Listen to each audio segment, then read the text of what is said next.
chilly night, M&T Bank Stadium, downtown Baltimore. Well, Andrea Kramer was in the Raven locker room just minutes ago when Brian Billick addressed the troops. What did he have to say, Andrea? To be a fly in the wall. He told his team they don't think we can be as physical as we were last week. They think we're going to come up short after only 6 days since playing the Patriots. He said, make them pay the price. Be as physical as you can tonight, but make no mistake about it. This is Ray Lewis's team. He called them all together, held them in a circle, said his prayer. He then went to various players, like a Bart Scott, told them how to defend Joseph Adai. His message, let's go out and fight together for one cause as a family. And they did that for almost the entire 60 minutes the other night. Now, the injuries are key. We talked about Marvin Harrison, who's been out for about half the season. Ryan Deem is the starting right tackle, and Raheem Brock, the starting defensive tackle, out.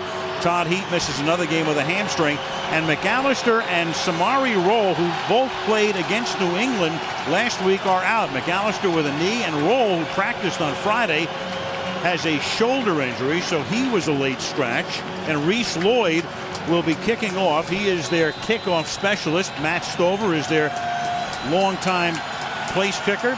And TJ rushing to run it back. And here we go from Baltimore. A bouncing ball fielded up at the 15-yard line by Luke Lawton, a fullback who takes it up to the 35-yard line.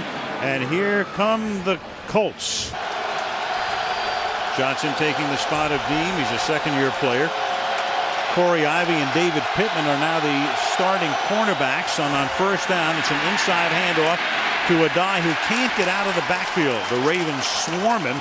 Ray Lewis leading the charge. It'll be a loss of 1, and it'll be second down and 11. You know, and I think you're always going to hear that when you watch a Raven game, is Ray Lewis swarming. I mean, that's, you're getting to the ball carrier is one thing, but Ray Lewis is such a good tackle. And he's a guy that goes sideline to sideline, and when he gets his hands on you, you are going down. Second and 11, been very tough to run on the Raven defense this year. Defensively, they're allowing their opponents only 2.8 yards per carry. Now Manning to the air, and his first pass of the night is complete. Caught by Ben Utek. It'll be third down. And now Bart Scott is hurt. So the Ravens already depleted defensively, and now Bart Scott gets hurt on the second play of the game. So an injury timeout, 1:05 into the contest. Second, we went to commercial. Bart Scott got up, looked like he was kicked in the thigh. Appears to be okay, but has to come out for at least one play. So right now, 7 defensive backs are in the game in this set. Third down and 3 for the Colts on the game's opening drive, and they convert as Anthony Gonzalez, their first-round draft choice out of Ohio State, makes the catch and has it up at the 48-yard line. So we'll see Bart Scott now come back into the game, but a lot of mixing and matching tonight, John. Right, and that was that defense they call speed, where they have only one defensive lineman in there. That then one defensive lineman, 3 linebackers, 7 defensive backs. But the defensive backs on third down played too soft. Now Adai over the right side, and again, that defense so tough against the run pushes him back. Holote Nata making the tackle, and Joseph Adai looked a little bit better, John, earlier in the season than he does right now. He's been dinged, and he's got a couple of minor ailments, shoulder, stomach, and all of the rest, with Nata now down for the Ravens. So another early injury for Baltimore as we take another injury timeout. Second and 8 when we come back. So Holote Nata gets assisted off the field, appeared to have gotten stepped on by his teammate Terrell Suggs, but he is up. Scott is back in the game, but an ominous beginning for Brian Billick's team, already minus Roll and McAllister, their 2 starting corners, against Peyton Manning. Second down and 8 now with the ball at the 50-yard line. This is the game's opening drive in Baltimore. Off the fake. Manning stepping away from the pressure and then throws incomplete, intended for Gonzalez on the run. And Terrell Suggs came in and put the pressure on Manning. Went right through the rookie left tackle Tony Ugo on the play. And I think that's one of the reasons that Peyton Manning says that he has to do different things. So when you have a rookie out there and you have a veteran like Suggs, he is going to have his way with that rookie tackle, a big part of this game. Terrell Suggs is a very, very good pass rusher. Excellent quickness. Last week, in this situation, they really excelled. We'll see how they do here on a 3rd down and 8. And Manning throws, and that's caught by Gonzalez. So the #1 draft choice takes it to the 36-yard line. And he's a guy that they had hoped to work in the slot. He was going to be the #3 guy. But right now, he, in effect, has to play the Marvin Harrison role. Right, and the thing, they had that speed defense, and they came on a blitz. Colts did a good job of picking it up. Quick count. Of course, they run the no huddle, and Joseph Adai goes nowhere on the play. Up comes the corner, Derek Martin, the right corner, to make the stop. See, that's the dilemma that the Ravens are getting in when they go to that sub defense, the speed defense, where they only have the 1 defensive lineman, 7 defensive backs. Then if you get a 1st down, then they have to get that defense off the field, and then Peyton Manning gets the Colts up, gives them a quick count, and runs a play. Manning, a master at not letting you do what you want to do defensively. 2nd down and 9, 3.5 minutes into the game. Manning fires over the middle and off the hands of Clark. The pass a little bit behind him. It'll be 3rd and 9. The story on Nato. Let's go to Andrea. Well, guys, he is in the locker room right now getting x-rays. He has a left knee sprain. He did walk in the locker room. Now, remember, they just brought up a practice squad player today. They have no depth with Justin Bannon, his backup, already out with a knee injury. You know, we talked about Ray Lewis being so good inside as a middle linebacker. Kelly Gregg, the nose tackle, and Nada had a lot to do with it. I mean, they were very, very stout in the middle of that Raven defense. Son of Buddy, Rex Ryan, the defensive coordinator. 3rd down and 9 out of the shotgun. Pressure is on. Manning feels the pressure beautifully and throws the pass on the money to Reggie Wayne for a touchdown. That was perfect. 3 guys come in black shirts. Manning feels them, takes a 1.5 steps forward, and then threads the needle. David Pittman with the coverage on the play, playing in the Samari roll spot, and Indianapolis on the board just like that. You know, you watch Peyton Manning move there, and they said they wanted to make him uncomfortable. They wanted to get him off his spot. That time they got him off his spot. He worked the pocket, and then if he's going to look for anyone deep, 90% of the time, it'll be that guy, Reggie Wayne. Reggie Wayne with his 9th touchdown reception of the season, 34 yards on a 3rd down and 9. Peyton Manning with a touchdown. Reggie Wayne into the end zone on the game's opening drive, 7-0. Reggie Wayne went to, as he says, the U, meaning the University of Miami. He was a teammate and roommate of Ed Reed, the great safety of the Baltimore Ravens. He scores. Manning has now thrown 299 career touchdown passes. Adam Vinatieri puts this one in the air, and it's fielded by Yamon Figurs, a speedy rookie from Kansas State who has nowhere to roam and is taken down at the 26-yard line. And let's take a look at the Baltimore offense. Yonder, a rookie, and 1st down, Kyle Bowler coming off a very good performance the other night. A screen goes nowhere as he hits Willis McGahee, who played with the Buffalo Bills up until last season, came over in a trade. Kyle Bowler, 1st round draft choice as a rookie out of Cal in 03. He, like Peyton Manning, started as a rookie. Then he got hurt. Then he played all of 04. Then in 05 he got hurt. Then in 06 they brought Steve McNair in. McNair started this season. He got hurt. By the way, Steve is now on injured reserve. He had shoulder surgery, non-throwing, on his rotator cuff the other day. So it's Bowler's ball club the rest of the way. 2nd and 11. And this time he gives it to McGahee. But doesn't it always seem, John, as if Kyle Bowler, now in his 5th year, is always auditioning?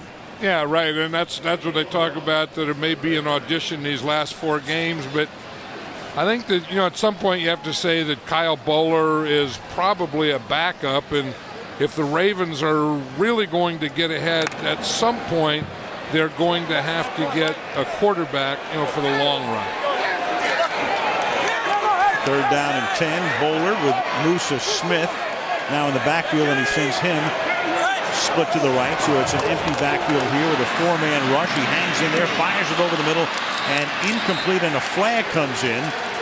Almost picked off by Antoine Bethea. The pass was sailing, and the flag is down at the 37-yard line. So our first call of the night. Prior to the pass, illegal contact, 58, defense. 5-yard penalty, automatic first down. That's Gary Brackett, the middle linebacker. The call by the ref tonight, Walt Coleman. And you're going to see number 58, Gary Brackett, right there. And that's the old 5-yard rule. That once a receiver gets beyond 5 yards, you can't bump him or touch him. But that's a situation that Kyle Bowler wants to stay out of, that 3rd and long. And to do that, you have to have success on these downs, 1st and 2nd down. We're on a draw here, and a fumble. McGahee gives it up, and it is picked up by Marlon Jackson, who's inside the 20, and Jackson will set Indianapolis up at the Baltimore 12-yard line. And that's what we were talking about before the game, you know, that if the Ravens are going to have a chance tonight, they have to get off to a good start. You know, if the Colts come out and hang a couple on them early, then that effect of last Monday night could really be something. Robert Mathis will get credit for forcing the fumble. Number 98, there he is. Left arm gets in there.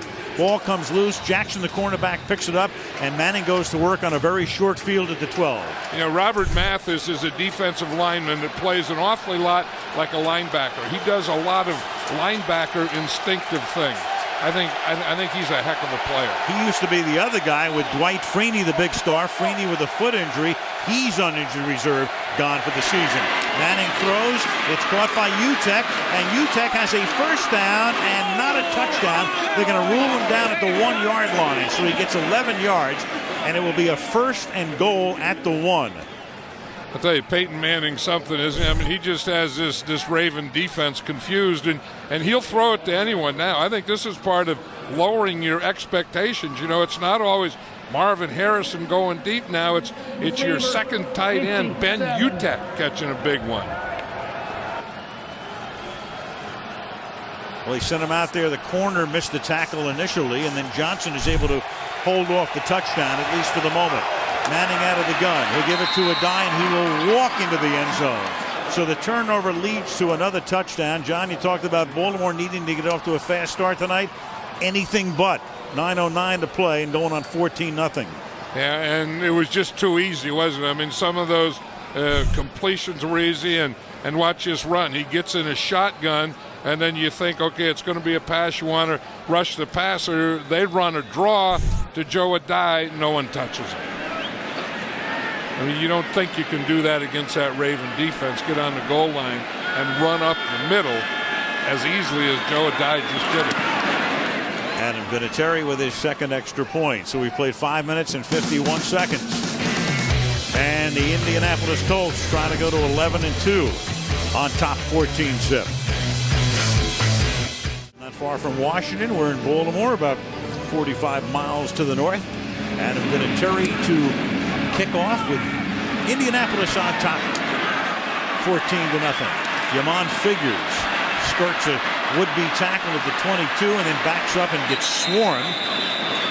The flag is down. Indianapolis has had some problems with special teams, especially in that San Diego game we had a month ago, giving up a kickoff return and a punt return for a touchdown. But good job so far tonight on Figures. Walt Coleman with the call here.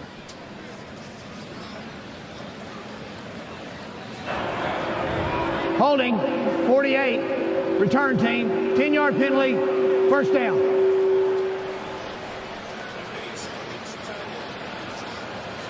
Tony Dungy trying to go to the playoffs for a 9th straight season, 6 at Indy. The Colt D through 13 weeks, 3rd in the league in yielding points per game and 2nd in yards per game, quite in contrast to last year when they were near the bottom of the pack in both categories, and then the defense really came together in the playoffs. They swing it out to the right side. That is caught by LaRon McClain, the fullback, who takes it up to the 23-yard line. And another injury for the Ravens. This is McClain, the fullback, who caught the pass and gained 9. So another injury timeout in Baltimore.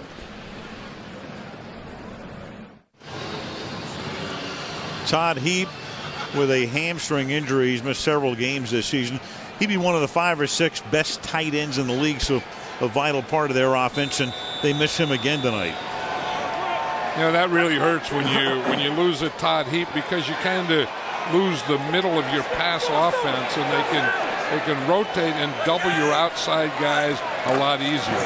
McLean walked off the field. Justin Green takes his spot at fullback, but can't lead the way for the running back McGahee. That's Bob Sanders who comes up to make the stop. And we talked about Indianapolis last year and the fact that until the playoffs they weren't playing well defensively. One of the reasons was Sanders wasn't healthy. Once he got healthy, what a difference that made. Yeah, and you see him coming up here, and he just plays right at the line of scrimmage. And then, as I was talking about Ray Lewis earlier, he does something about it. I mean, he can find that ball carrier, and he gets low and has great explosion and is really a super tackler. 5'8" and 206, and Boulder's going to sneak for a first down and appears to have it, getting across the 24 to the 25-yard line. You know, you talk about the Colts, and again having a very good year, obviously at 10-2, that's a first down. Only 4 of the 11 starters from last year's Super Bowl defense are starting tonight. So Tony Dungy doesn't want to hear about other teams' injuries. He has enough of his own, and yet his team right now primed to wind up with the number 2 seed behind New England. Well, you know, he has 2 new corners, you know, Marlon Jackson and Kelvin Hayden, and he thinks that improves their defense and makes it more physical. Bowler's going to run, and he'll get dragged down by his shirt after a gain of 7 by Keontae Dawson, number 96, a rookie out of Texas Tech, one of the new Colt defenders. You know, and that's the thing. You know, we talk about Robert Mathis and, you know, how he gets up the field, but the other thing that he does is come back. I mean, that's what really impresses me, is you see Mathis get up, rush the passer, and then turn and catch him from behind. And that's also Mathis, who is now down for the Colts. Understanding the way the Monday night game went down in the loss, you know, you have to understand that life ain't fair. You know, and things won't always be the way you want it to be. But the bottom line, if you're ever able to come to a point in your life to where you understand the opportunity is why you fight. Ray Lewis talking about his Ravens. We saw Mathis getting hurt, but he was able to go off under his own power. Mathis had limped off after the second play, came back, forced the fumble. Now he goes out again. And it will be 2nd down and 3. Jeff Charleston takes Mathis's spot along the front. McGahee now swinging to the outside with a little stiff arm there. And he was able to stiff arm Marlon Jackson out of the play and comes close to picking up a first down, and does, up to the 36-yard line. And these Raven fans love this as a first down. And here Marlon Jackson comes in to tackle him. He just takes that right arm and stiff arms him right into the ground. I mean that's the thing. You know, you have the ball in one hand, you use that other hand, to play off a defender. Sometimes it's a stiff arm, sometimes it's just a push with a hand, sometimes it's using the elbow.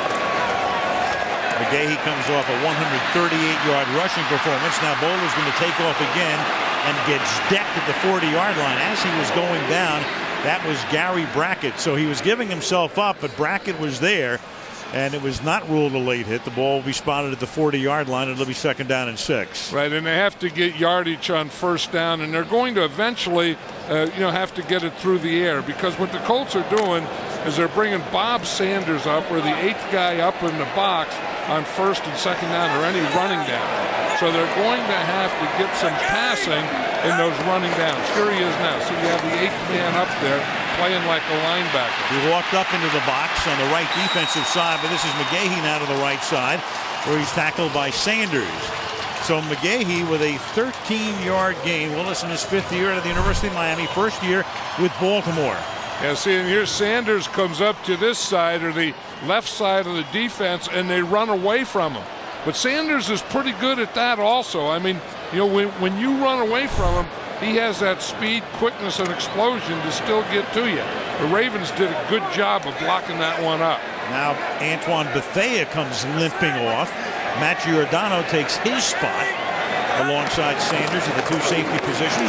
Ball at the 45-yard line, and that's a 7-yard thrust over the right side for McGahee, taking it inside the 40 to the 38-yard line. Right, and this is just about what the Ravens needed now. I know Brian Billick said the other day that he learned from the Jacksonville game, to stay with the run, that you can run against this defense. This looks like ER. There's an injury on every play. Now it's McGahee.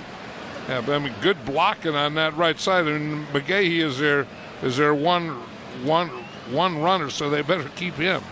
But he was saying that Brian Billick told him, as long as you get me 3 yards, not 4 or 5 or 6 or whatever, but if you get me at least 3 yards, we will continue to run tonight. What you really want is you want 3.34. That way you don't have a 3rd and 1. Right. What you really want is Willis McGahee to be healthy That's and right. this limping off the field not being a serious injury. Meanwhile, let's find out about Mathis on the other side. Andrea.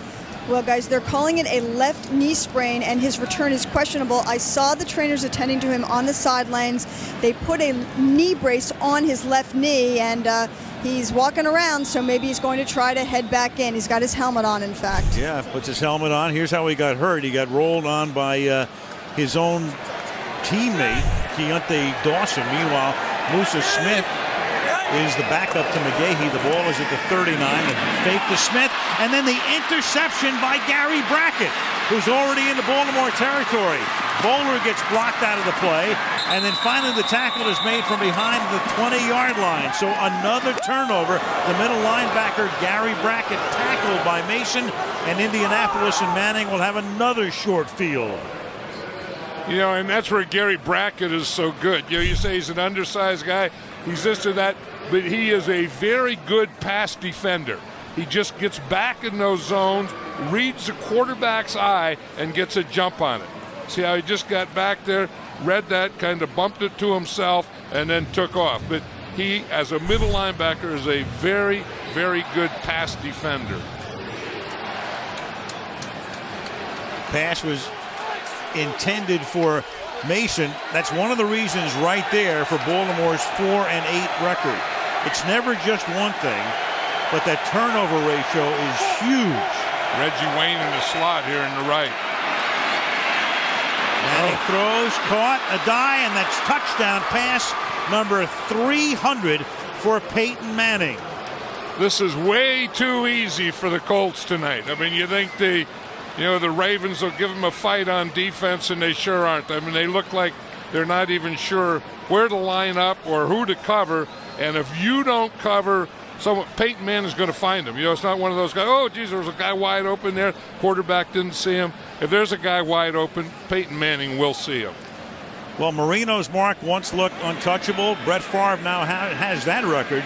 And Peyton Manning, who figures to play considerably longer than Favre with the age disparity, is the next guy in line for that mark eventually. 300 in his career. In his 10th season, Vinatieri with the extra point, 4 minutes to play, and it's 21-0. U.S. Joseph Adai, he comes out to the right of the screen. Terrell Suggs he bumped him as he was rushing him, and then there was no one out there to cover him. I think that was one of those zone dog things, and no one got out there on Joseph Adai. And again, he had Reggie Wayne in the slot over in the right, and that's where he was looking to go deep to Reggie Wayne, and then he came back to an uncovered Joseph Adai. And on top of it, it starts to rain. What did Brian Billick just say? Wow? I think he is being wowed upon. Either wow or ow. So there it is. Brett Favre still going strong. Marino at 420. Then there's Tarkenton, and Manning has just tied Elway, so the next one puts him all alone in 4th place with Fran next up on the chart. 40 degrees and raining in Baltimore. The Ravens franchise coming in 1996. Of course, they wore the Cleveland Browns, but the colors and the name and the record stayed in Cleveland. It's the first time in the history of this franchise, again, since 96, they've allowed 3 touchdowns in the first quarter. Lamont Figures brings it up to the 28-yard line. Since 2000, when they won their Super Bowl, and they did it on the strength of a phenomenal defense, Since that year, cumulatively, they'd be number 1 in points allowed, but offensively, 19th in points, 25th in yards per game. Of course, the irony is that Brian Billick got the job as the head coach in '99 because of his great success as the offensive coordinator of the very potent Minnesota Vikings. Right, and then he came in and inherited a great defense and never did get the offense really fixed because he never got the quarterback. Now the handoff to Musa Smith. The irony is that Tony Dungy, noted for his defensive prowess, and of course that's Tony's pedigree, defense. Tony then comes to Indianapolis and inherits Peyton Manning and the offense, and then makes the defense good enough and winds up, of course, with the Lombardi Trophy last year. Right, and that's the thing. I mean, Tony Dungy has done a great job as a head coach because he came in and kept the offense the way it is and fixed the defense. The defense is better, and by the way, Robert Mathis is back in the game now. McGahee, meanwhile, is getting his ankle taped on the Ravens bench, and this is Musa Smith up to the 32-yard line. Smith in his 5th year out of Georgia. The update now on Bethea. We go to Andrea.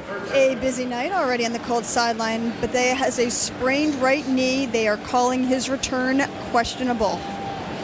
Thank you, Andrea Kramer, RN.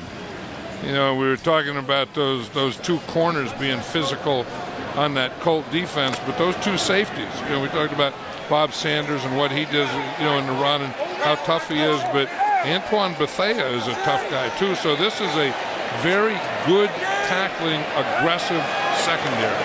3rd down and 6. Boulder buys time and throws short, and that's a great tackle by who else? Bob Sanders. He's a lot like Troy Polamalu. You can't miss him. Same type of player. I mean, all of a sudden you look up and there's Sanders. When he has Al, he has short explosion. I mean, he gets underneath everything, and then in a real short period, right there, boom, he just explodes. And he's always underneath you. He's always in a power. His power will always beat your power because he even said last night, he said, being short means that I have great leverage. And the biggest thing to me is he knows how to use it. Absolutely. Uses it to his advantage on every play. Gets the leverage, and now you've got a block punt, and that's going to wind up out of the end zone. So Michael Coe comes in and blocks the punt, and that will be a safety. So 2 more points to make it 23-0 on the block punt by the backup cornerback and special teams guy, a rookie out of Alabama State who they drafted in the 5th round. Gets in and blocks the punt of Sam Cook. And you're going to see him. He's on the far right side there. He comes untouched. Usually, if the guy is that wide, he can't get there. I mean, if the punter gets a good snap and gets the ball off, that guy shouldn't be able to get there. I would have to say something is a little slow. Either the punter was slow or the snap didn't get back there as quickly or he had to make a move, because we used to do that and put a guy out there, and with Ray Guy, we'd be able to punt the ball and that outside guy could never get there. Well, what the heck just happened? Holy moly. You kidding me? I'm trying to find the saddlebags because we're going into them tonight. You know that. The thing is, I mean, you expected the Ravens to come out here and, I know they were disappointed on Monday night, but kind of be fired up and their defense fired up. And instead of their defense being fired up, they look like they don't even know where to line up. Right, and the 2 turnovers. And, we talked about it's never just one thing. When somebody says, hey, what's wrong with the Ravens? Well, injuries affect every team. But that turnover margin, last year they led the league in plus minus. This year they're last in the league. And what that means, of course, is you're giving the ball away and you're putting even more pressure on your defense. Yeah, and when you have, a great defense like that, then you have to have ball control and good running game and those types of things. And turnovers, as you say, become a big part of a team that is based on defense.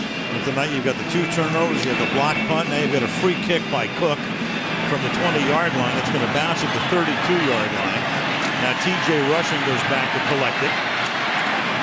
And he brings it back out to the 35-yard line.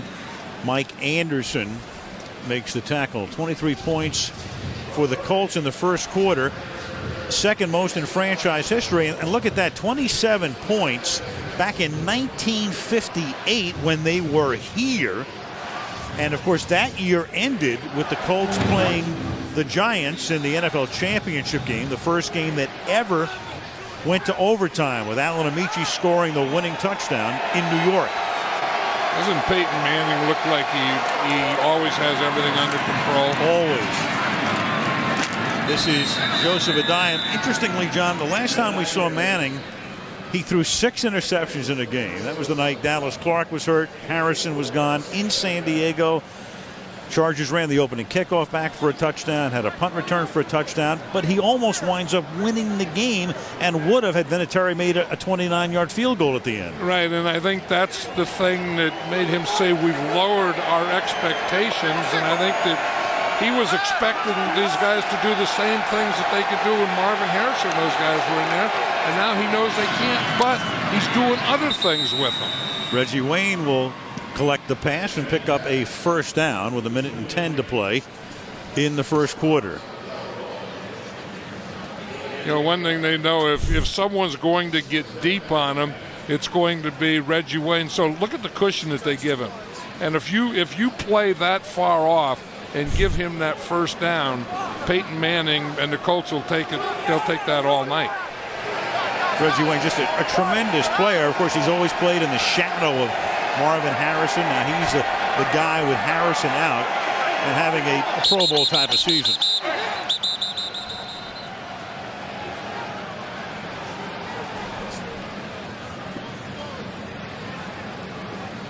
Yeah, but this is the thing that the good teams at the end of the year make great adjustments. 73, offense, 5-yard penalty, still first down. Right guard Jake Scott. You know what I mean? I mean, there are some teams that are going to get hurt at the end of the year and they just kind of go in the tank.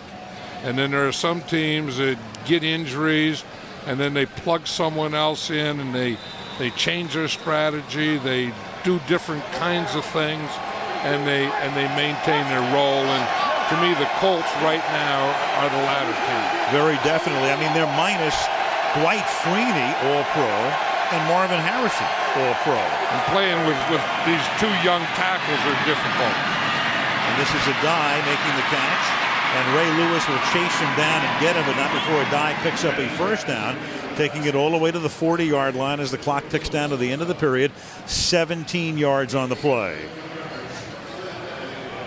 I think Peyton Manning is relying more on Joseph Addai in the passing game than he ever has as running back. 2 catches tonight, 36 yards. That's the end of the first quarter with the score in Indianapolis 23, Baltimore nothing. And NBC Sunday Night Football will continue right after these messages.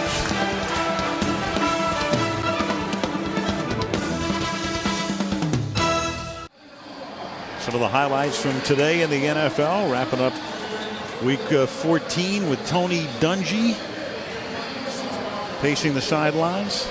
Patriots 13-0. Colts in prime position to go 11-2 and have a big leg up on Pittsburgh for that number 2 seed. Big difference, of course, between the 2 and 3 seeds going into the playoffs as Addai takes it on the first play of the second quarter in Baltimore. Al Michaels, John Madden, and Andrea Kramer.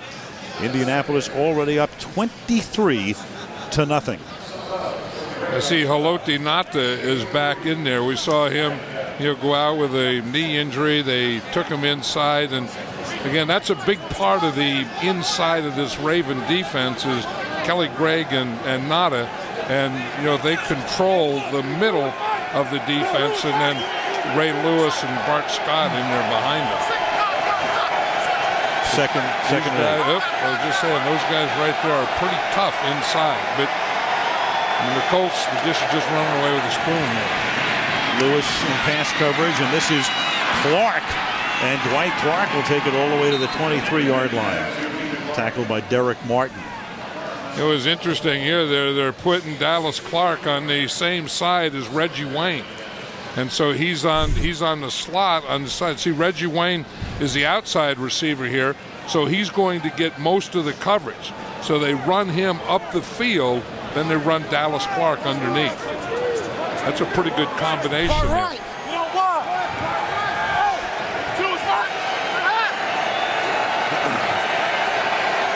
Clark slot right. Wayne, as always, or almost always, wide to the left. Adai spinning, breaks out of a Ray Lewis tackle, takes it to the 17-yard line. The venerable one, Tom Moore, who says, hey, look, I'm just here. Peyton throws the touchdown passes. I throw the interceptions. All I have to do is give him concepts.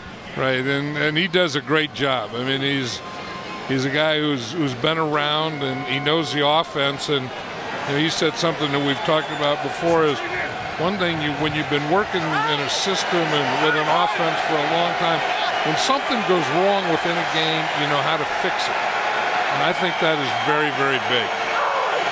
Colts had a rare huddle. Of course, having a quarterback like Peyton Manning is very, very big, too. Yeah. Timeout taken by Indy. 23-0 Colts.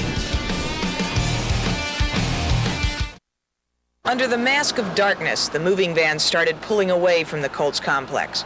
They were bound for Indianapolis. It's just a pleasure to be here where people like you. I just don't think the people in Baltimore, maybe it's been the officials, just haven't come through. Colts had to sneak out of town at night.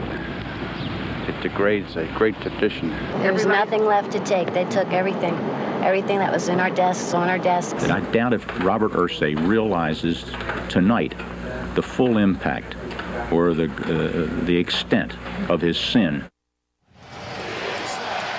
And to this day, they don't put Colts up on the board here. It's just Indy. Normally it's the name of the team, not the city, but they won't even call them the Colts on the scoreboard.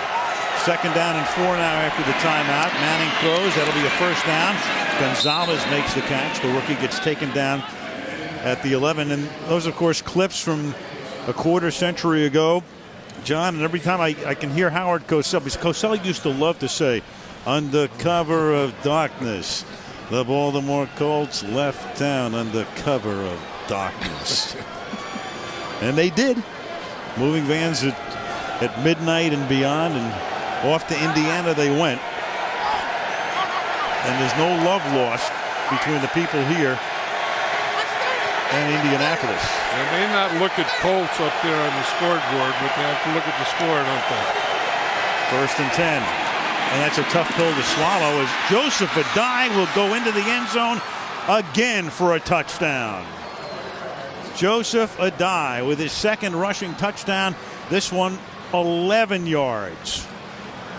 Yeah, and this again is too easy. I mean, this is one thing that you don't do. I watched Dallas Clark here, 44.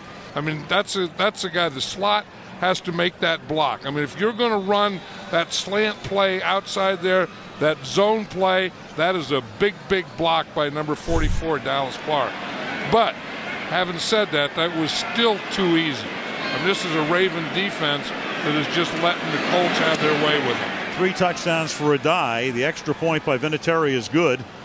And this crowd may want this team to move out of town. Early in the 2nd quarter, 30-0 Indy. Inner Harbor. Baltimore, Joseph Adai with 3 touchdowns, 2 rushing and 1 receiving tonight. Raining in Baltimore, already 30-0. And the kickoff fielded at the 6-yard line by Yamon Figures. Rookie from Kansas State. Provides a spark here. Vinatieri gets forced out of the play, and Yamon Figures gets chased down, and they won't catch him. Touchdown. 94 yards for Yamon Figures.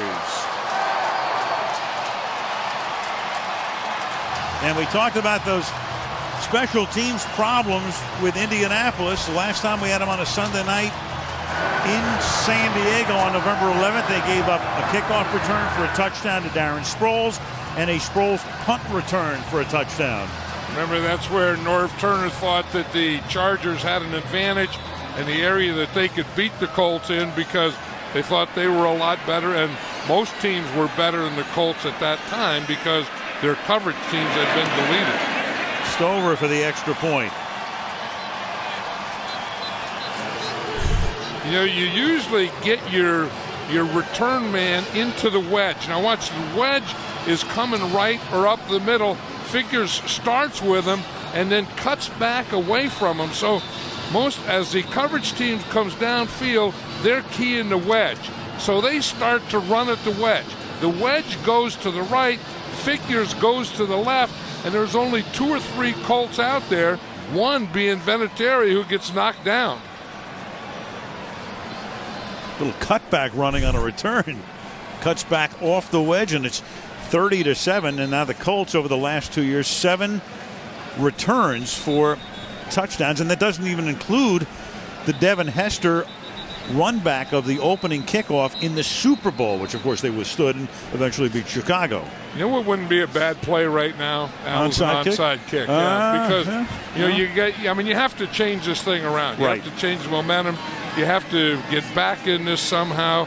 What the heck? I mean, you just got 7, and now coming back with an onside kick, I think would be a pretty good call, because you just look at the Colt return team, and they aren't expecting or waiting for one. They're not in any kind of onside prevent, so they're in the perfect locations to make an onside kick. And I think Frank Gaines, the special teams coach, was just talking to Reese Lloyd. You saw a little conversation there, so that could be what they have in mind. The Colts, as John says, they have their regular people up front. So will Lloyd try an onside kick? No, he will not. Sends it up into the night rain, and TJ Rushing fields at the 5-yard line and brings it back out to the 24-yard line. Peyton Manning this season, 6 straight years with 10 or more wins. Dungy in his 6th year there. That's an NFL record.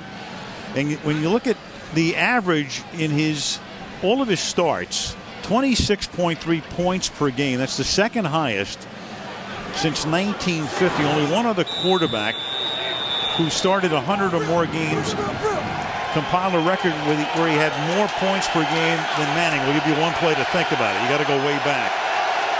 You just feel that he knows more about what he's doing than you know about what you're doing? Definitely.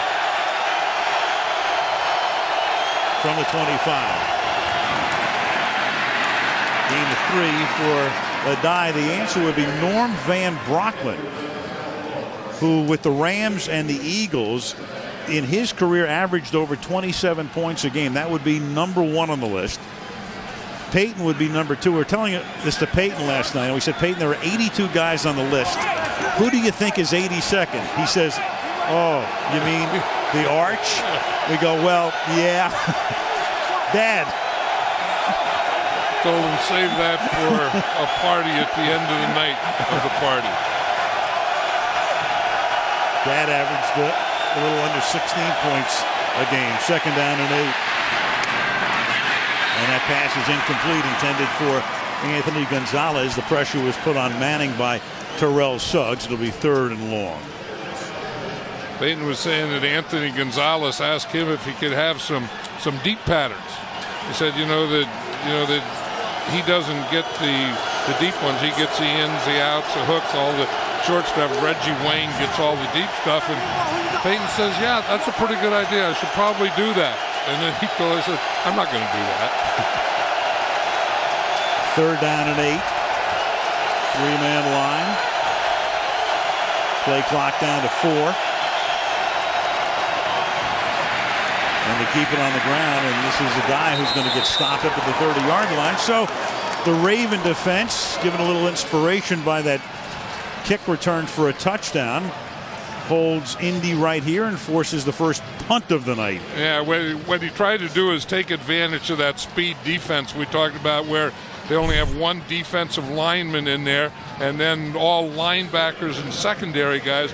Here's the only defensive lineman. So I'm sure they thought, okay, if they want to just play linebackers and defensive backs, we'll be able to run for a first down against it. Of course, they didn't get Nada blocked, and they tried to run right at the 1 defensive lineman. Hunter Smith, Yamon Figures, who ran the kickoff back for a touchdown, is back, but they're going to let this one bounce, and that bounce is going to turn this into a pretty decent kick of 47 yards. to the 23-yard line. 9:54 to go in the opening half. 30-7, Indianapolis. Willis McGahee comes back into the game. We saw him leave. He limped off, had his ankle wrapped. And now he comes back as the Ravens begin this drive from their own 23 after holding Baltimore or Indianapolis to a 3-and-out.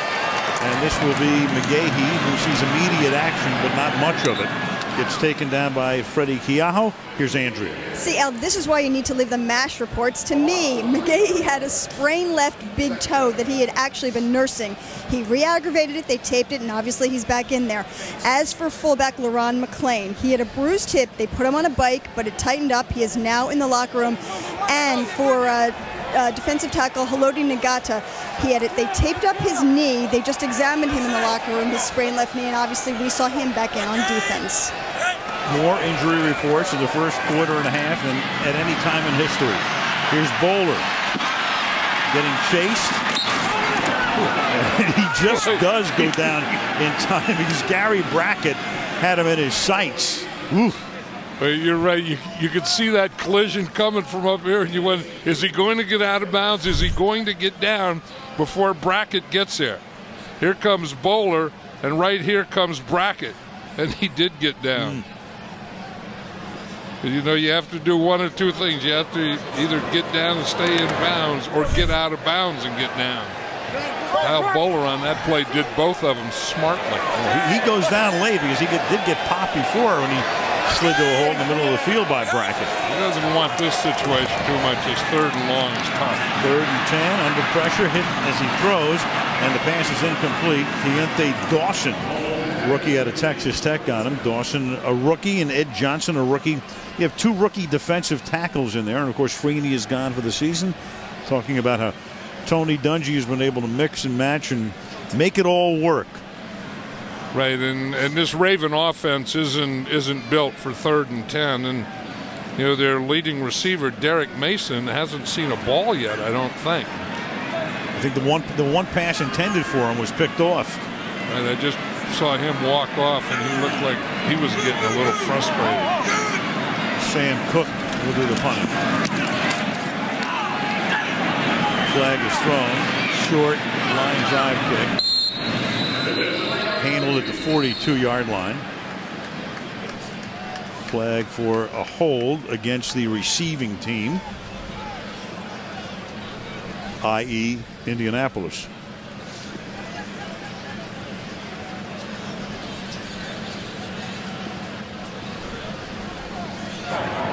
During the kick, holding, 26, return team, 10-yard penalty from where the kick ended, 1st down.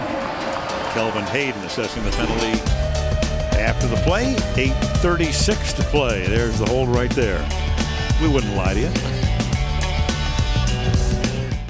The quality I appreciate most about Peyton is his consistency. You have to really appreciate that about somebody who has as many awards and accolades that have come his way, that each and every week he still takes it personal and wants to play as well as he can.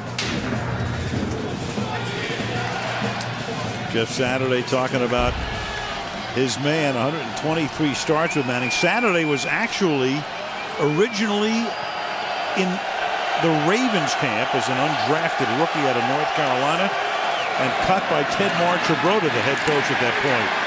And this is a guy going nowhere, tackled by Haloti Ngata. One thing, it's tough to get those guys blocked, Greg and Ngata. And you just watch Ngata here. I mean, he just gets a run and gets that penetration. And the guy that he got the run and the penetration on was Ryan Lilja. Lilja looked like he didn't expect Ngata to get into him. And Ngata is such a powerful guy. I mean, you know, he's kind of built low and he has big legs and arms and he plays with great leverage. His pad is always below your pad level. 6'4" and 340. He was their top pick last year. Manning over the middle, and then that's off Clark's hands and incomplete after it was nearly intercepted by Ed Reed. this is what the Raven defense wanted to do to Peyton Manning. They wanted to move him off his spot. You see, we have X marks the spot there, and he got to the spot.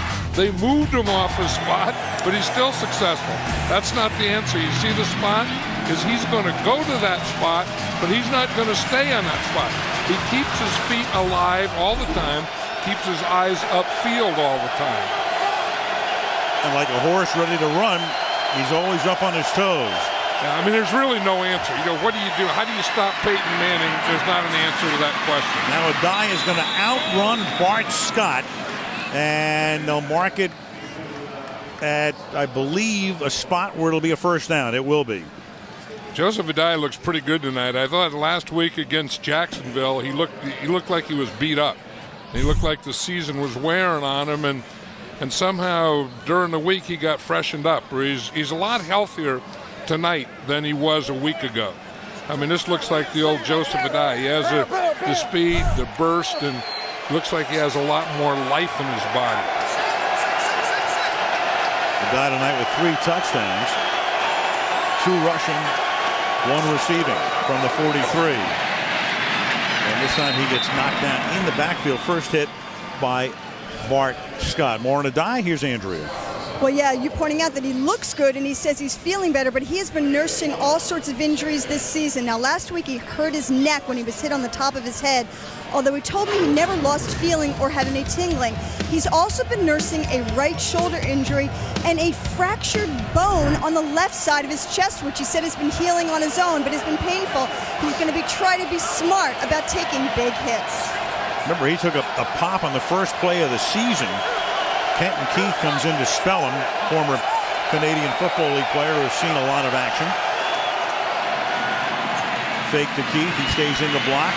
That gives Manning a lot of time, and wide open is Gonzalez inside the 5, and another touchdown for the Colts. That's the deep one that Anthony Gonzalez wanted. He talked to Peyton Manning this week about it. I never get a deep pass. I never go deep. Peyton says that's a good thing. And then he says, I'm not going to throw it deep to him anyway.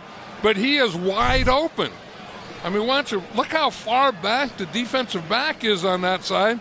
And then he goes for an out up. And you think that you can't do that. You can't make a double move on a guy that far back.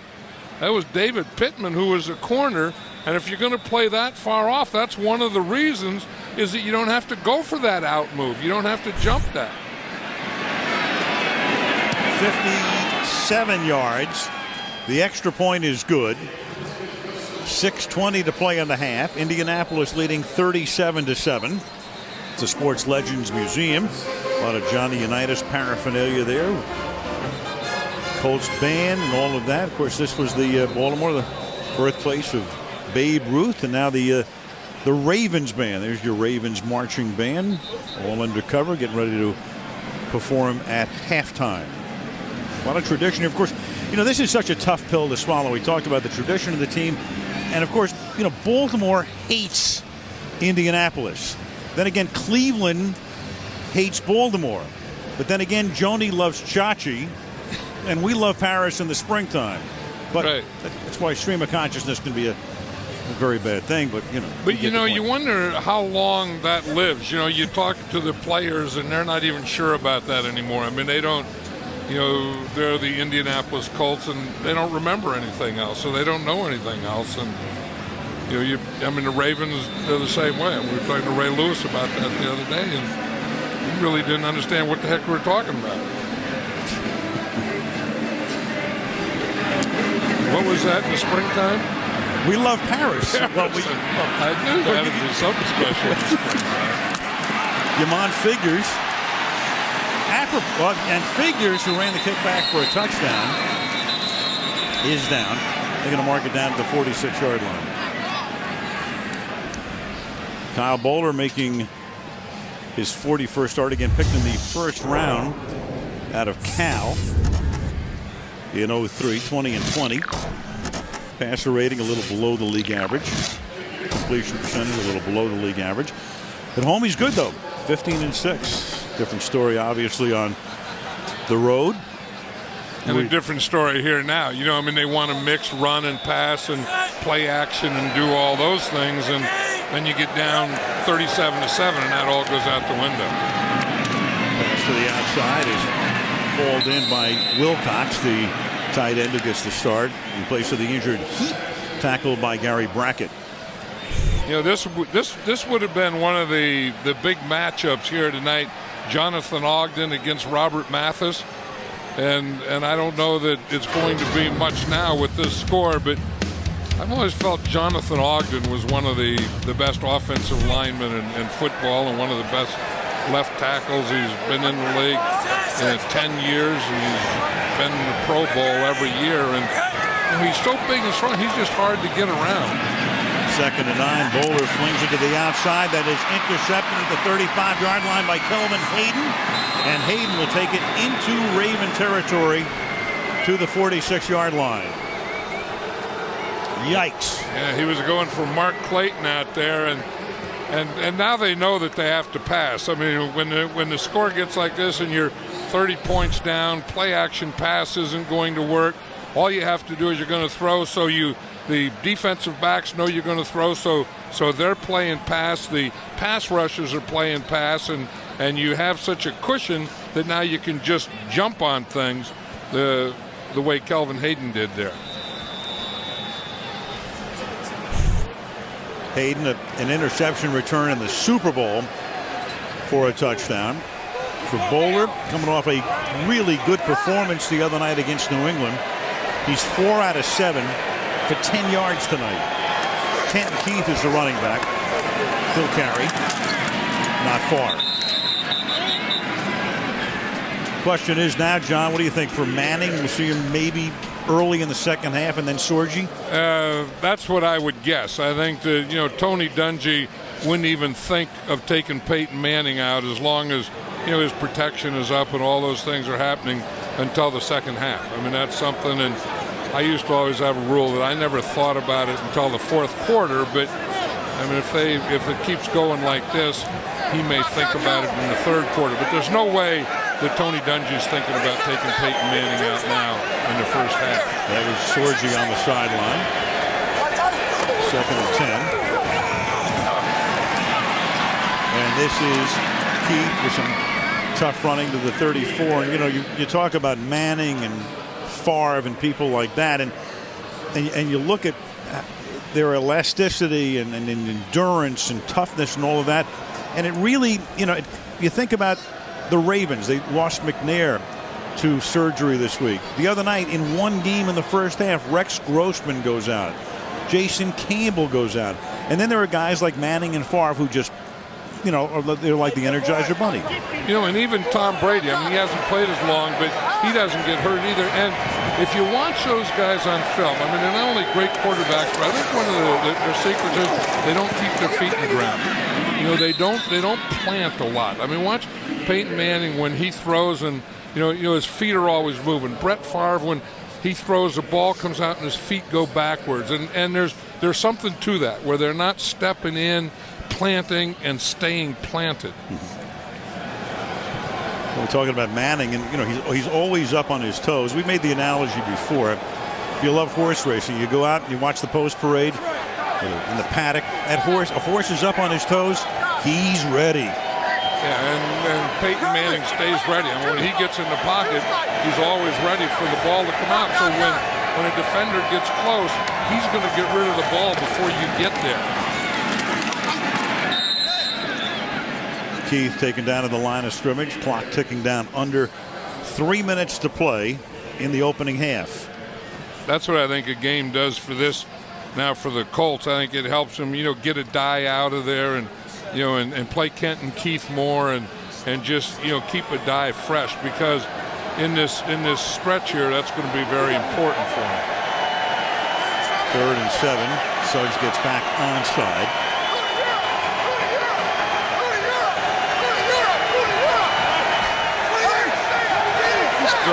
This drive's defense is crazy when he does that. So Lewis trying to counter. And then Keith's going to get dragged down by Anquan Barnes on the outside. You know, it was interesting talking to Ray Lewis about it the other day. He says, he said, you don't see this on the coach's film. I mean, the stuff that Peyton Manning does, you have to go watch it on the television copy. So he'll study, all those audibles, everything that he's doing at the line of scrimmage, his timing. He'll study off the TV copy. 2-minute warning, 37-7. Indianapolis. It's 4th down and 6. And Hunter Smith comes into punt. Puts the nose down. Puts a little backspin on it. And getting there, that's beautiful. It's like a volleyball tap as T.J. Rushing got there to make sure that the ball didn't go into the end zone. Perfect. Good coverage. I'm surprised he just didn't catch it. Yeah. Because he can, if there's no receiver there, he can catch it. Look at that drop, though. That started with these Australian kickers, and now they're all doing it. He's trying to catch it. He did try to catch it. Yeah. Trying. Yeah. That's why he's on special teams. He's a bad catcher. Oh, that is ugly. Yep. When it goes right through your hands and hits you in the face. It was beautiful the way he got down there. He was able to turn around, perfectly positioned. Yeah. Got a good bounce on it. 4-yard line. They're going to give the ball to Smith. What do he put it in terms of a resurrection? As Bowler nearly gets hit in the end zone for a safety. Mark Clayton. It's a renaissance. Downtown Baltimore undergoing a renaissance. Of course, those were the days when the mayor used to come by and buy him breakfast and give him all the information, and Howard loved that. So Baltimore, Pittsburgh, Cleveland, whatever. He would just get that free lunch, buy into it. Absolutely. Absolutely. And then that guy was his best friend, and that city was his favorite city. That week, he could be bought. 3rd and 1. And Boulder's going to take it to the outside. I mean, the irony was he hated Walter O'Malley for taking the Dodgers out of Brooklyn. He hated Irsay for taking the Colts out of Baltimore. But he was okay with your man Al Davis taking the Raiders to Los Angeles because Al was his buddy too. Yeah, Al was his buddy, and that was one of those things at that time that the Raiders, were trying to get a better stadium deal and couldn't. They did in L.A. and that didn't turn out, so they're back in Oakland and still trying to get a better stadium deal. Right. 1st and 10.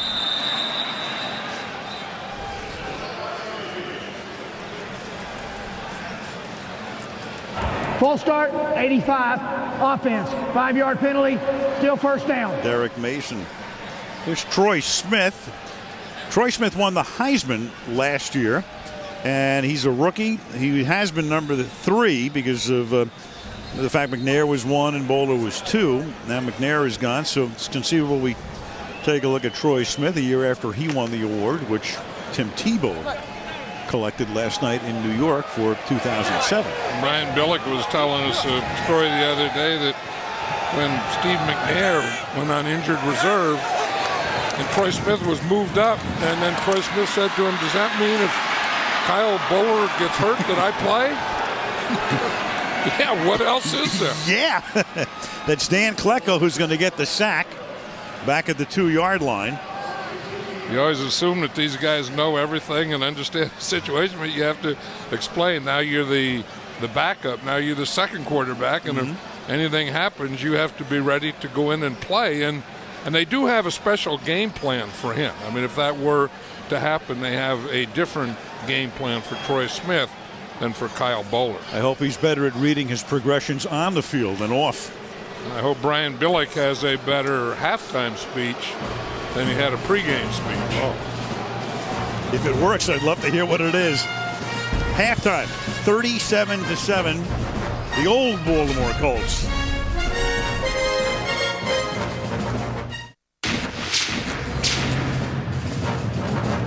Don't ever look at a team's record when you come in to play them on a Sunday night, single stage. Everybody in the country is watching this game. We're not taking them lightly no matter what record they're going to have. It's starting fast. Make sure we get up on them right away. Don't let them get the running game started. Is this team for real? Well, it's week 13. We're still got the number 2 defense in the NFL. We were champs last year. It's not a champion yet this year, so it's still one of our main goals, and we're continuing to work and push to get there again.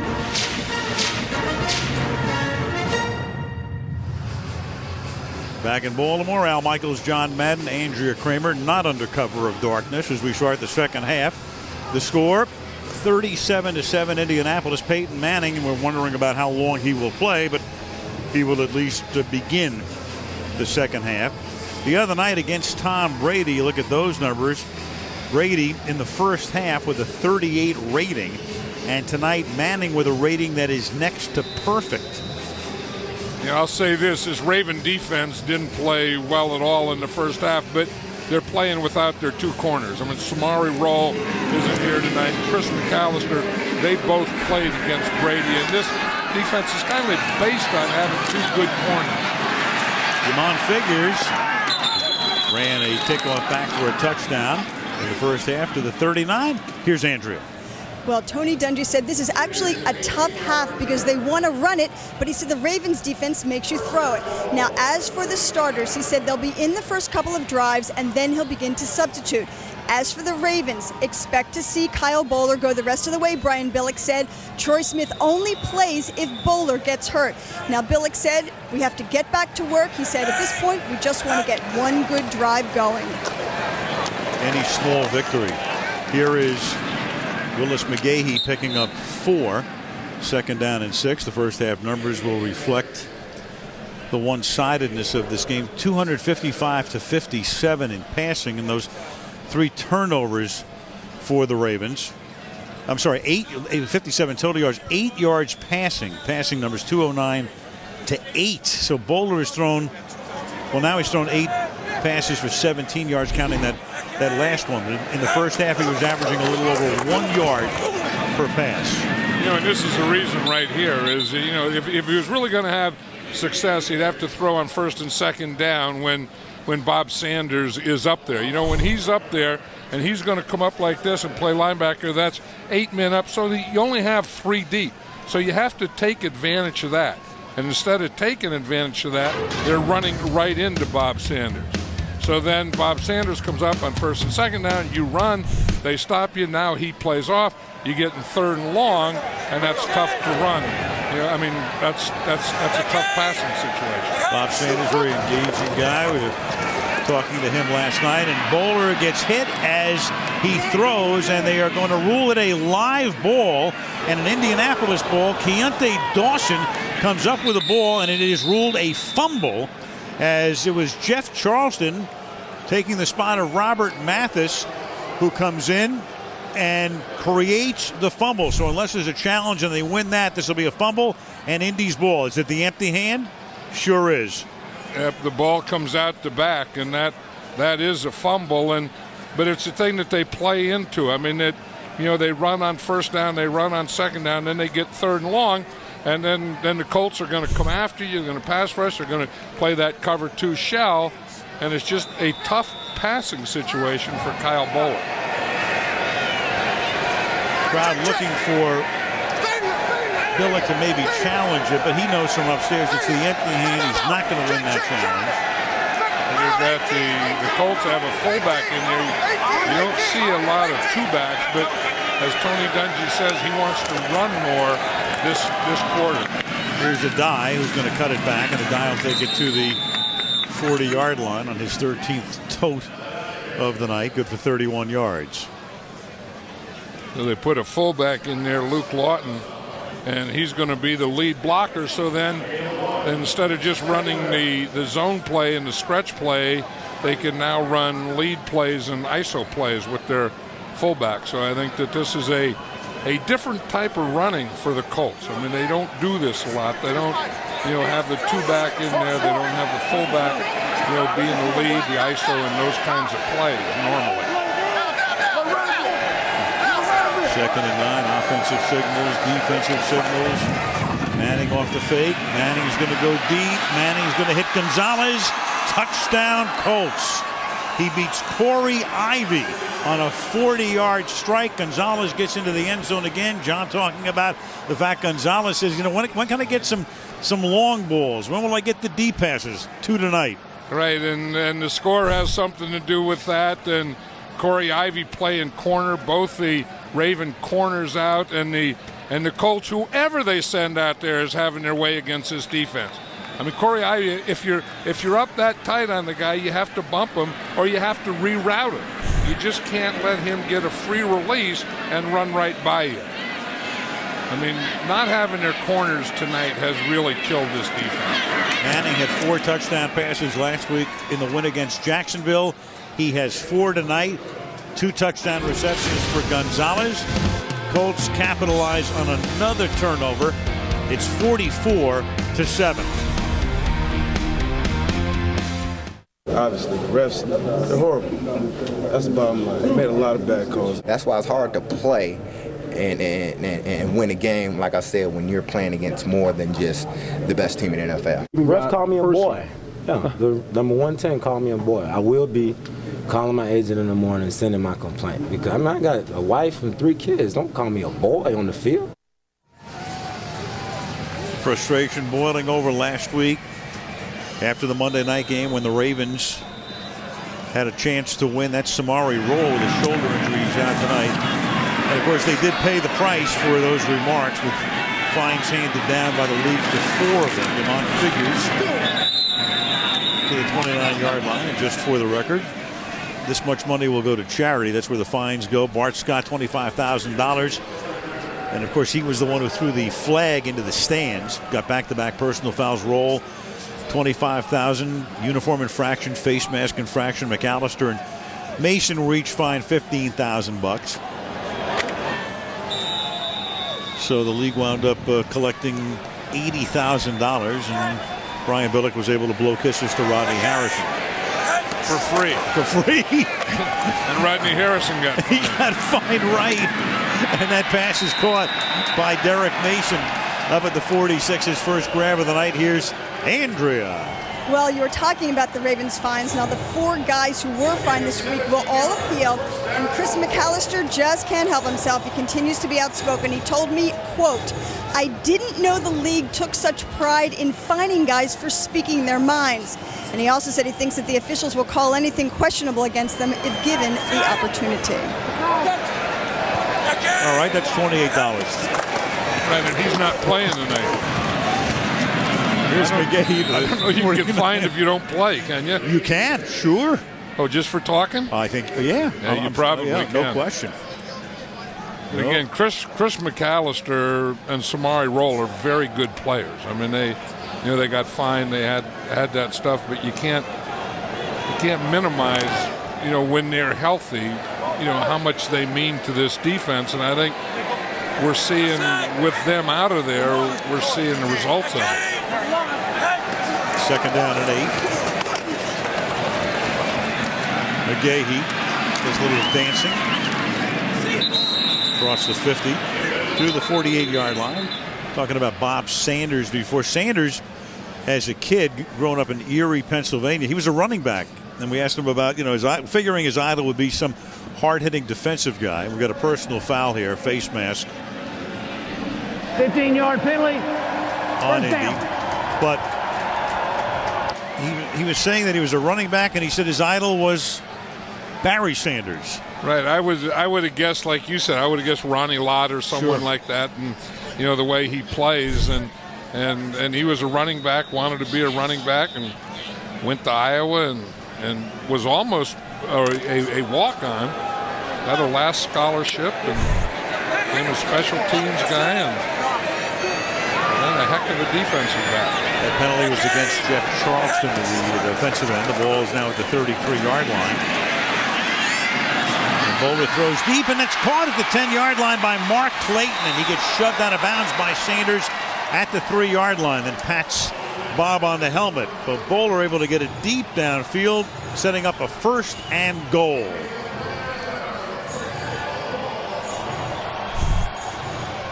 Now he's going to come across here. You see they start with the two receivers on one side, so they end up on the other side of the field. They have a short, a medium, and a deep, and Kyle Bowler throws it to Mark Clayton. He's the middle guy.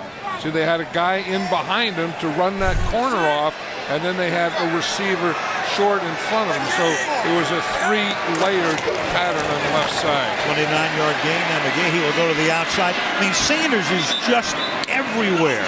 He's in the backfield, then he's covering deep. He was deep downfield. He made the tackle, and here he drags him down in the backfield again. What a player. You know, one time Tony Dungy called him an eraser. You know, that if you have that guy up there and someone else makes a mistake or a guy doesn't stay in his lane or does something wrong, Bob Sanders will come up and make the tackle, and he'll erase the mistake for you. This is the thing. You see that defensive end can get up the field, and he's pass rushing, and he'll give you that inside hole, and then Bob Sanders takes it away.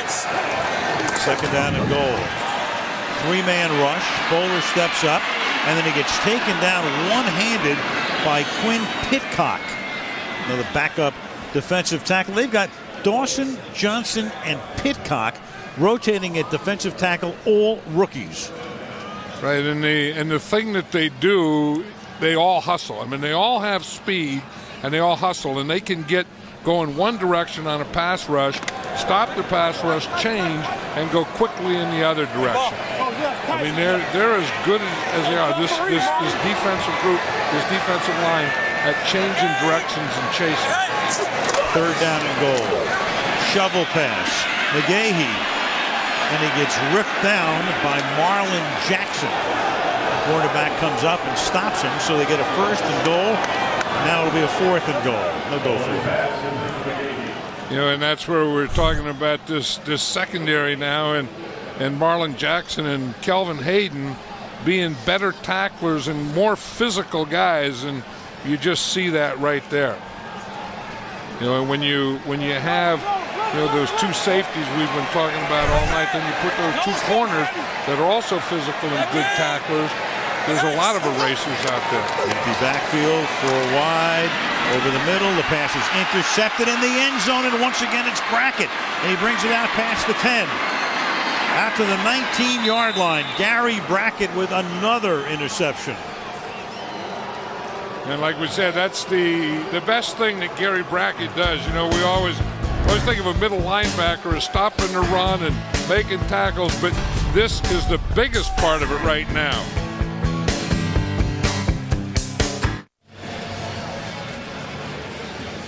So again, Marino getting chased in another area here. Games with 4 more touchdown passes. Favre is 2 behind.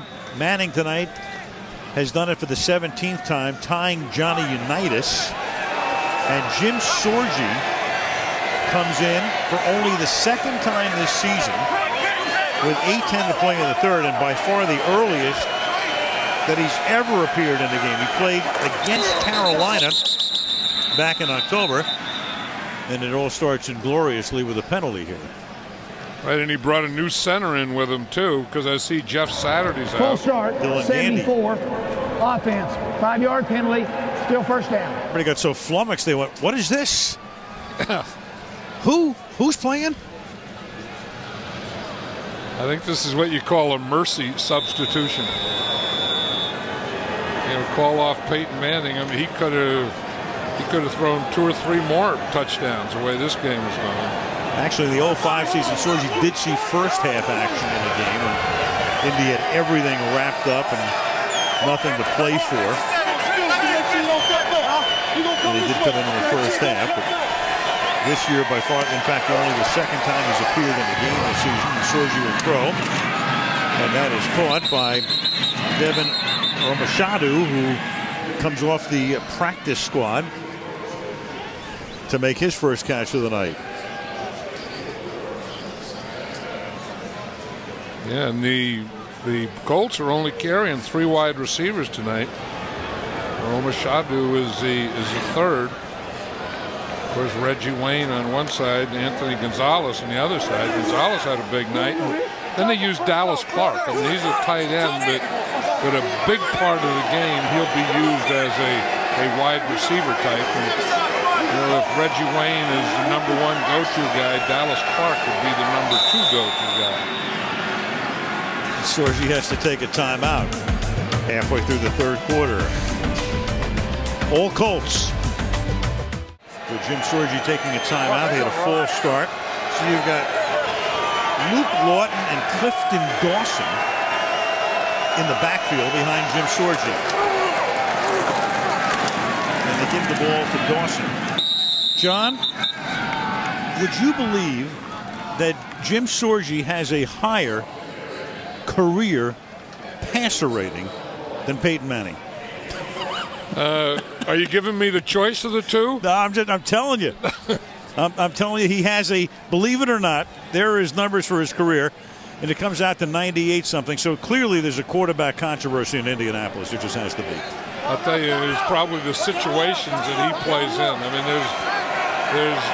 mean, Peyton Manning is such a special quarterback, and I think Sorgi has a pretty good job playing behind him. And Gonzalez gets bracketed, and it's incomplete. You see what happens when you take the starting quarterback out, then you have to run, and things don't go as smoothly, and this doesn't look like the same offense. I mean, that offense we watched with Peyton Manning, and obviously the score and the situation and the backups and all that, but the offense can unravel on you. Well, you wonder how many reps Jim Sorgi takes in terms of percentage of reps during the course of a season. I can tell you in practice, 0. I mean, the backup quarterbacks in the National Football League today get very few, if any, reps during the week. Yamon Figures makes the fair catch at the 36-yard line. Baltimore, once the home of the Colts. You saw Johnny Unitas coming through that shot. 44-7, Indy.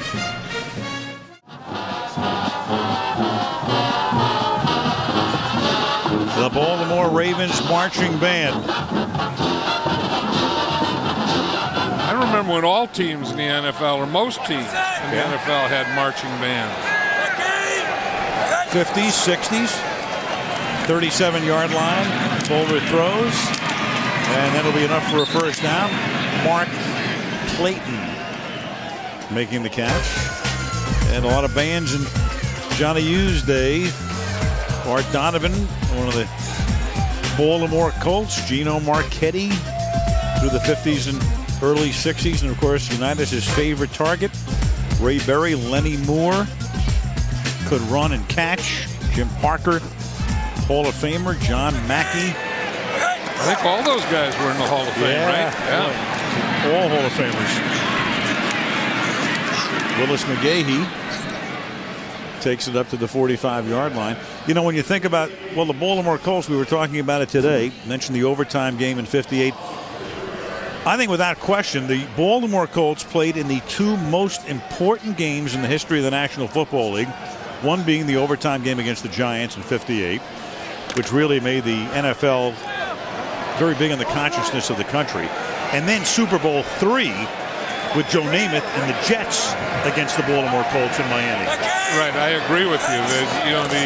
That first game just made pro football, a big thing, and then when Joe Namath and the Jets beat the Colts, that put us all on a level playing field, and then of course the merger, and then it all became one, and now you forget about the old AFL.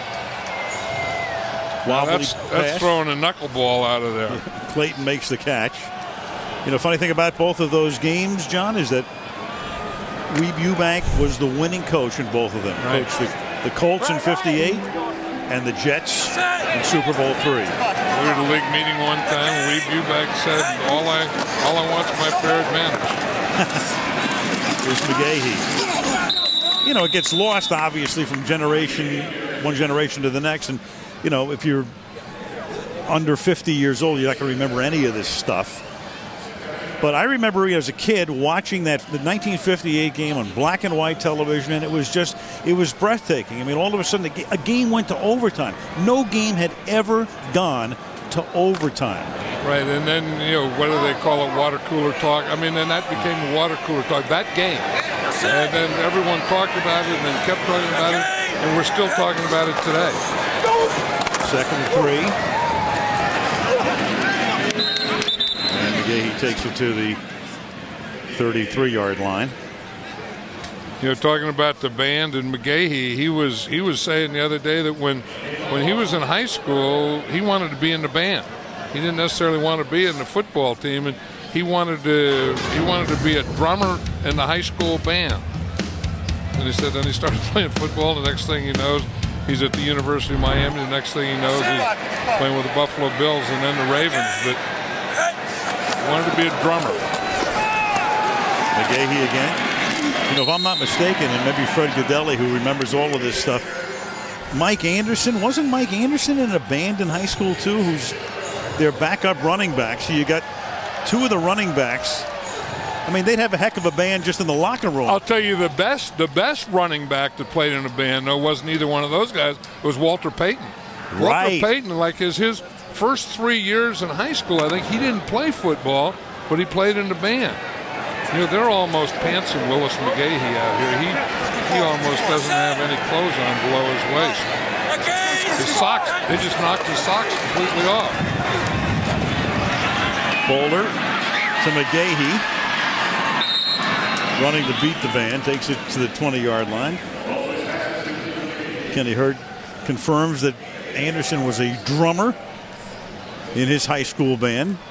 McGahee, of course, is the guy who played at the University of Miami, had that horrible injury in the Fiesta Bowl against Ohio State, but Buffalo still drafted him high up, and here was the play, and it took him a long time to recover from that.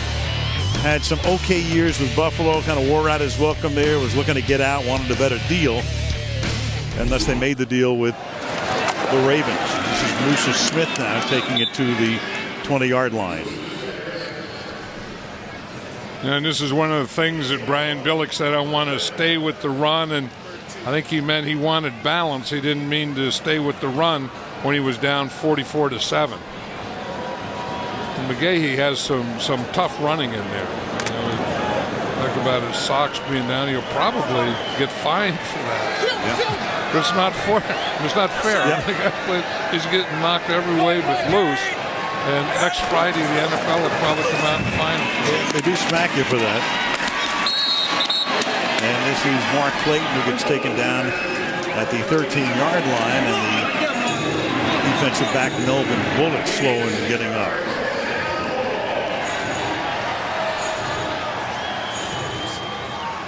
I'm not a big fan of that announcing the fines on Friday.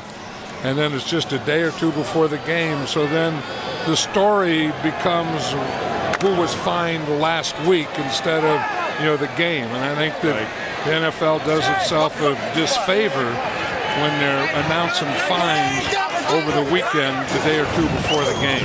Yeah, either announce it right away or just wait an extra couple of days and announce it the next week. And meanwhile, you got a mouth guard or a shin guard or a shoe or something.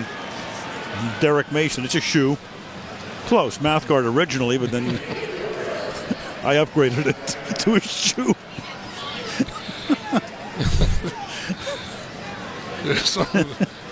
Parts are coming loose.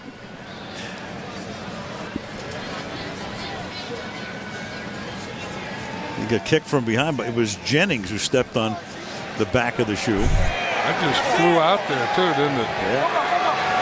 Second down and 6. The ball is at the 9-yard line. Waning seconds of the quarter. That's caught. And McGahee's going to get stopped at the 5-yard line, but it'll be 3rd down and 2 when we start the 4th quarter from Baltimore. After 3, 44-7 Indianapolis Sunday Night Football. Resuming after these messages from your local NBC station. 4th quarter begins in Baltimore. Al Michaels, John Madden, Andrea Kramer. Sunday Night Football. Indianapolis struck early and often. That's a sight you don't see very much. Peyton Manning done for the night.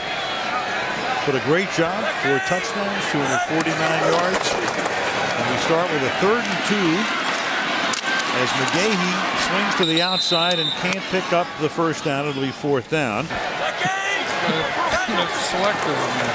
4th and 1, and the pass is caught on a slant, and it's DeVar Darling for the touchdown. And so the Raven offense gets into the end zone for the first time tonight. Their other score on the Yamon Figures kickoff return. Yeah, you see Tim Jennings is off too far. He's a corner. He's looking in the backfield, and again, you have to get up and you have to take the inside away, or you have to bump him. But you can't play back there and let him have that free release and go to the inside. But isn't this defense a little different too when Bob Sanders isn't in there? We're talking about the offense different once they take Peyton Manning. The defense is totally different defense when you take Bob Sanders out. Well, Freeney not in there. Of course, he's gone for the season. Mathis out. Sanders resting, 2-point conversion. And that'll be intercepted, and there's nowhere to go with that. That's the end of the play once it's picked off. Freddie Keaho with the interception in the end zone. So the 2-point conversion fails. Indianapolis's lead, 44-13. Baltimore, Maryland. Chilly night, high 30s the temperature. Peyton Manning, even though he's not playing, it's like he just has to put that helmet on. Well, because he always has to be ready in case something happens to Sorgi. And that's how he's thinking, I'm sure. I have to stay ready here. Something may happen to Sorgi, and I have to go back in. And when he's not thinking about that, he's probably thinking about next week. I mean, he's that kind of guy that the minute he's out of there or over, he goes on, what do I have to do next to make me better, to make the team better, to make us better, to help us win? Reese Lloyd kicking off. TJ rushing at the 2-yard line. Back up to the 23-yard line. And that's where Sorgi will go to work a minute into the 4th quarter. Indianapolis on its way to a mark of 11-2.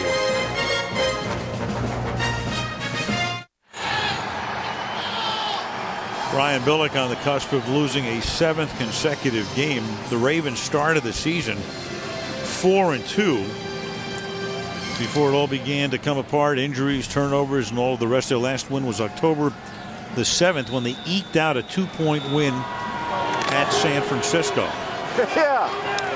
Along the way, of course, they lost that game to Cleveland when they thought they had it won, but the officials conferred and ruled that the field goal by Dawson at the end was good, bringing both teams out onto the field again, and then the Browns were to win that one in overtime. From the 23, they begin this drive. Sorgi will hand the ball off. And that's a 2-yard gain. Coming out of the backfield is Clifton Dawson. Then next week, Baltimore takes that 7-game losing streak to Miami. Everybody keeps waiting for the Dolphins to win a game. They're not going to beat New England. You know that. I don't know. Maybe they beat Baltimore. Who knows? This is a game. I mean, Baltimore, had that tough one Monday night. Obviously, they didn't bounce back tonight. And, now the question is, can they bounce back next week? Because if they play the way they played tonight, Miami has a good chance to beat them. Miami's last game of the season will be against Cincinnati, 2nd down and 8. Sorgi's going to swing it to the outside. Clifton Dawson to the 33-yard line. So Indy is able to withstand once again the loss of Marvin Harrison. Some mystery surrounding Harrison in Indianapolis because they announced it as a bruised knee 2 months ago. But clearly it's more than a bruise. There's a bursa sac involved as well. And Harrison practiced a little bit this week and then didn't practice on Thursday. And Tony Dungy said last night, well, maybe he's back next week. But, we've kind of heard that before. And then why bring him back next week? Yeah. 3rd and 1. Next week they go to Oakland. Andrew, you're always up on stuff like this. What do you know? Well, I talked to Bill Polian, the Colts team president, before the game, and he likes to be the definitive word on injuries. Now, he said that Marvin Harrison has a sprained knee.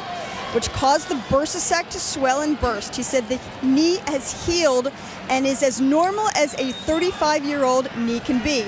He did run some routes on Wednesday, albeit not at full speed, and in fact, Peyton Manning told me he looked pretty good doing it. Now, Polian's main concern is Harrison's conditioning since he's been out almost 2 months. He said they have to be careful not to overload him so that he pulls something, but Polian was not optimistic that he would be ready to go next week. As you guys are alluding to, there's no need to rush him. Hunter Smith is punt fielded at the 26-yard line, and that is him on figures. Thank you, Andrea.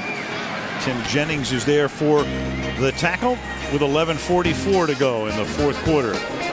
Colts up by 31. First and 10 for Kyle Bowler and company from the 27-yard line. Bowler getting chased, and he will slide the hauled after a gain of close to 8 yards. They'll spot the ball up at the 35-yard line. Right now, in terms of the AFC, New England's already clinched a bye, and clearly they're on their way to a first round, not only a bye, but to have the number 1 seed. There's Indy.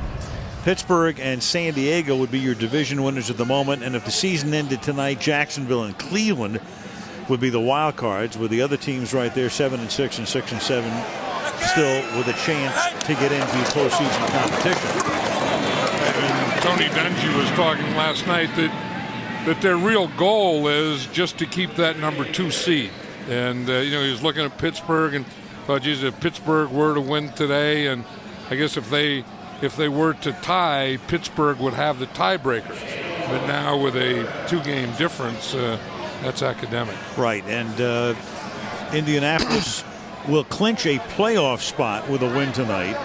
They still won't have clinched the division, however. Jacksonville still has a shot to win the division, albeit a long shot. It would take them into collapse and Jacksonville to keep winning.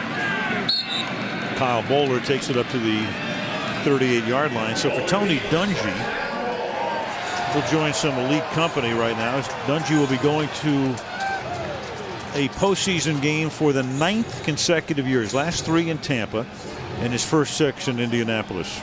You know what he does? He just has that even demeanor. I mean, you can look at Tony Dungy right now, not know if he's winning the game or losing the game. If the score is 44-13 or 10-7. I mean, Tony Dungy is always the same, which is great for players. From the 38-yard line, Bowler launching one deep. He has a good arm, and that pass is incomplete, but the flag is thrown. It was number 25, Michael Coe, turned around and was looking right into the face of Derek Mason.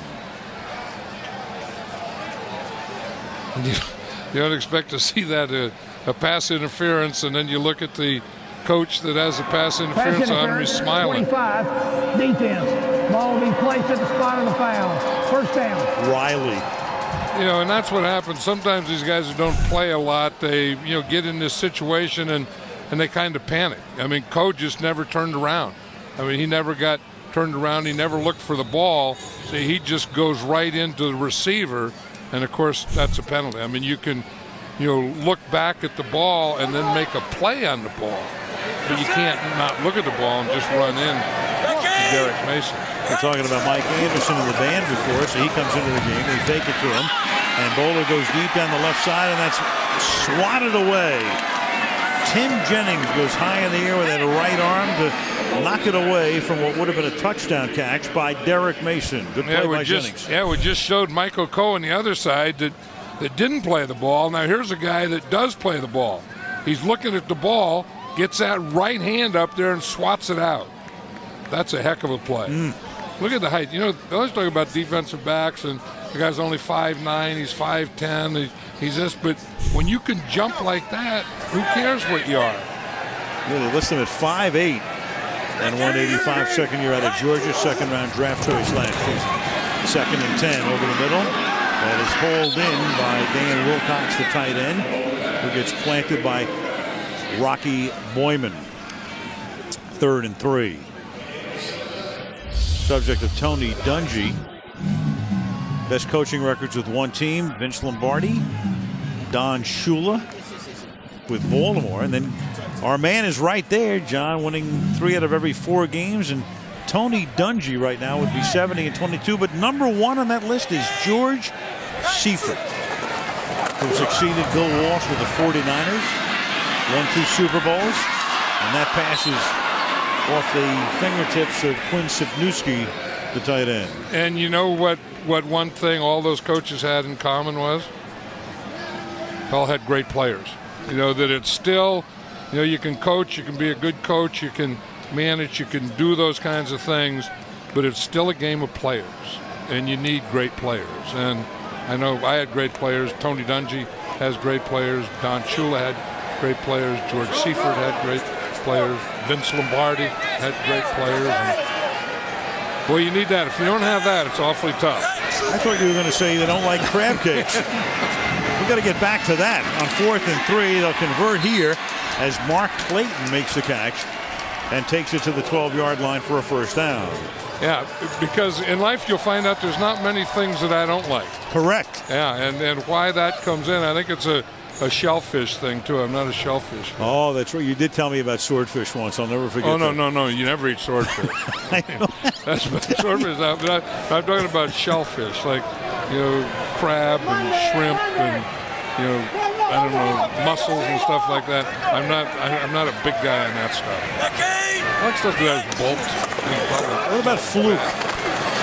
Here is Mike Anderson taking the ball to the 8-yard line. You hang around with John enough. I can't even tell you what John once told me about swordfish, but I know I shouldn't be talking about swordfish. I mean, you can end the industry tonight. Well, I know it. But you know commercial fishermen well, right? Yeah, right. And they say the swordfish is worse than and the best is sole. Dover sole is the purest fish there is. And it's right below that, whatever that is, and then Dover sole's right there, and that's called the fisherman's fish. On 2nd and 5, Bowler gets knocked down, was trying to get it away, and then Darrell Reed, number 95, comes in for a sack as Bowler was going backwards and then wound up hitting the turf. Yeah, Darrell Reed's going to come off the right side here, and you see he just takes an inside move. He starts up the field. And then you know that Bowler is one of those spot quarterbacks too, so you want to get into that pocket. So you stop going upfield, make that swim move to the inside, and once you take that step to the inside, then you're right on Bowler. He gets smacked across the face mask as well on the way down. 3rd down and 14 now from the 18-yard line. And Bowler's pass is caught at the 9-yard line. This time it is Mason who has extended his club record tonight. He's made 88 catches for the season. He had owned the club record, which he established last year, and the one-time Tennessee Titan sets up a 4th and 6. His fans below us here are yelling, "Go, go, go." A lot of them already have.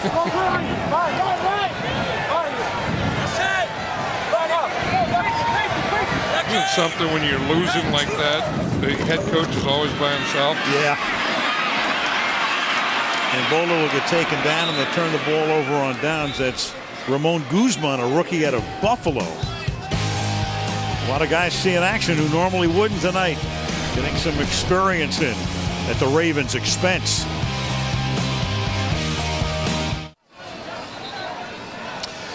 Yep. All Manning all the time. We'll see Eli next week. Todd Collins, meanwhile, came off the bench after the Jason Campbell injury to lead Washington to the win over Chicago, keeping their playoff hopes alive. It's Washington and the Giants next Sunday night. 1st and 10 now from the 6-yard line. Indianapolis with Jim Sorgi taking over in the middle of the 3rd quarter with the game well in hand. Peyton Manning with the rest of the night off. DeJuan Landry makes the tackle here. Let's go back, John, and take a look at the night for Bob Sanders. You know, he was so dominant against the run. I mean, that's what the Colts felt that they had to do. You know, they had to come in, make them one-dimensional, and then put the game in the hands of Kyle Bowler, make him beat him with a pass, and that's exactly what they did. But Bob Sanders was all over the place. I mean, he was there on every run. He was there on passes, and when he got there, he was devastating. Well, he is a great player. And he's one, if you have a choice and you're playing defense, you want him in your group. Yeah, they weren't kidding when they said, well, we need Bob Sanders. He only played in 4 games last year, and you kept talking about, or they kept talking about Indianapolis. We really miss this guy, and you'd say to yourself, well, yeah, but can one guy make that much of a difference? And then you see him, and you realize he can. He's so reckless. I mean, he doesn't worry about his body at all. And I talked to Ron Meeks about it last night. And he said that the only thing he could do is you can't tell him take it easy in a game or don't hit like that. That's where you play. But he said you can tell him in practice. Don't leave it on the practice field. And he said if there's anything that Bob Sanders has learned, it's that. 3rd and 4 from the 12. And that'll move the chains as Gonzalez makes the catch. And John, we talked a little bit to Sanders and to Meeks last night about the fact that, especially with a guy like Dwight Freeney out and how important Freeney is, it makes it that much more important now for Sanders to stay healthy. Right, and I think that the other thing that Ron Meeks said is maybe if they don't get the same type of pressure, they're going to have to start blitzing more and maybe blitzing Bob Sanders and let him be a pass rusher also. And they don't like to do that. I mean, they've always been a 4-man rush team, but if you lose your rushers, you may have to change your defensive concept.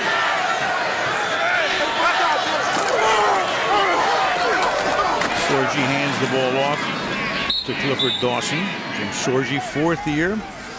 It's a cushy job. You back up Peyton Manning. You don't get dirty very often. Played his college football at Wisconsin. They picked him in the 6th round in 04. Yeah, but if you're a competitor, you want to play. I mean, I would never want a guy on my team that would be happy not playing. And I know that you have to accept it. And if you're behind Peyton Manning, you always have to be ready. And you don't want anything to happen to him. But somehow in life, if you're a player, you want to play, which I think Troy Smith is going to do, by the way, the next time the Ravens get the ball. We'll see the Heisman Trophy winner from 06. And Clifton Dawson does not get out of the backfield on that play. The NFC playoff picture. Tony Romo did it again today, led Dallas from behind. So the Cowboys are 12-1 and Green Bay solidly in that 2nd spot at 11-2. And then Seattle would be 3rd at the moment, leading the West. Tampa Bay 4th. The Giants and Minnesota would be in the wild card spots with Washington, Arizona, Detroit, and New Orleans playing tomorrow night. They could go to 6 and 7, still in the hunt. 3rd and 7 now from the 25-yard line. And that pass incomplete. Yeah, in that last break we had, I saw Brian Billick come over and talk to Troy Smith, and then I saw, he went over some plays with him, and now Troy Smith is up there with his helmet on, so we're going to see, as you say, the Heisman Trophy winner from last year. And when we talked to Brian Billick about it the other day, he said the only way he would be in there if there were an injury to Bowler, but I don't think that he was thinking of being down 44-13 in the 4th quarter either. Hunter Smith with a very poor kick that winds up almost in the stands. And at least Troy Smith's first opportunity will come on the plus side of the 50-yard line. But a big night for the Colts, 44-13.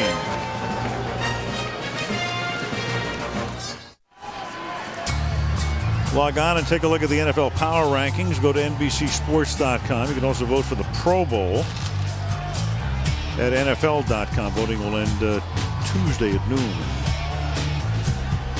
Troy Smith won the Heisman last year, Ohio State. 5th-round pick. So he's the 174th pick in this year's NFL draft. This is his NFL debut. He did play in preseason. Played in 3 games. We actually saw him play a little bit in the game we did against the Giants here in August. And he starts by handing the ball off to the veteran Mike Anderson, former Denver Bronco, and he takes it to the 39-yard line. So 1 handoff, and now the 2-minute warning. And he's gotten his feet wet. Troy Smith comes to the sidelines. 2-minute warning in Baltimore. 44-13 Indianapolis. Sirius Satellite Radio postgame report coming up. Horse Trailer Player of the Game and Fast Forward with Bob and the gang from New York.